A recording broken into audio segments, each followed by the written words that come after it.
Hi, we are back with some new set of updates. We might be at the year end of 2022, but we are already hearing about next year and especially the upcoming budget of 2023. So let's try and understand what are these initial updates on budget 2023 that are the expectations of various industries and sectors. So one of the first updates that we have is around the expectations of startups. Startups are looking at appropriate relaxations on outbound mergers, where the merged entity is a foreign entity and does not enjoy the principle of tax neutrality. So basically, Indian entities could not invest in foreign entities earlier if they had an India connection and an RBI approval was needed for the same.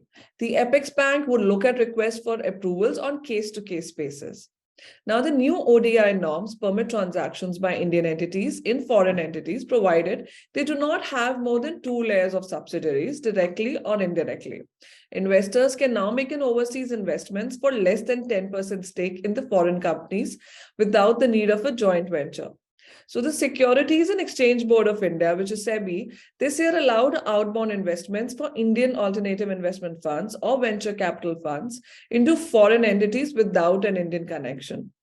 So as we see, the Indian tech startups are looking at avenues to globalize their businesses and raise private and public funds outside India. Flipping of the ownership structures may become more commonplace going forward. So this is one of the first expectations that have been set out.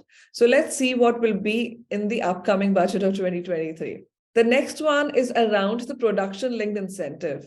So a new version of 2.0 of the government's production-linked incentive scheme, which is the PLI scheme, is expected for the textile sector, focusing on small and medium enterprises, that is SMEs, and this is expected to be finalized mostly early next year. The next set of expectations by the industry body, that is the ASSOCHAM, which has recommended extension of the production-linked incentive PLI schemes to more sectors in the upcoming union budget.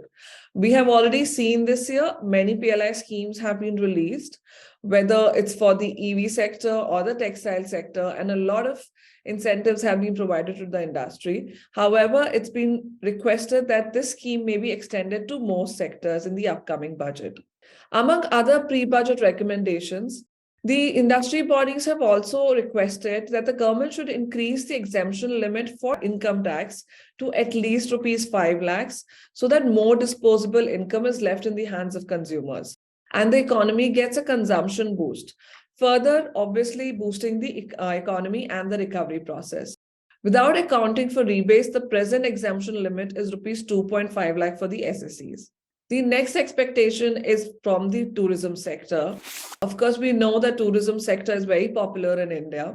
And the first issue that they have at hand is taxation. There have been a lot of concerns about that, and they have also proposed certain relaxations. The GST, goods and service tax on the industry, is actually on the higher side when we are going to compare it with our neighboring countries, which could be even Nepal or Sri Lanka. So that's one of the expectations of the tourism sector as well. We hope you found this information useful and stay tuned for more budget expectations that we'll be releasing soon. Thank you.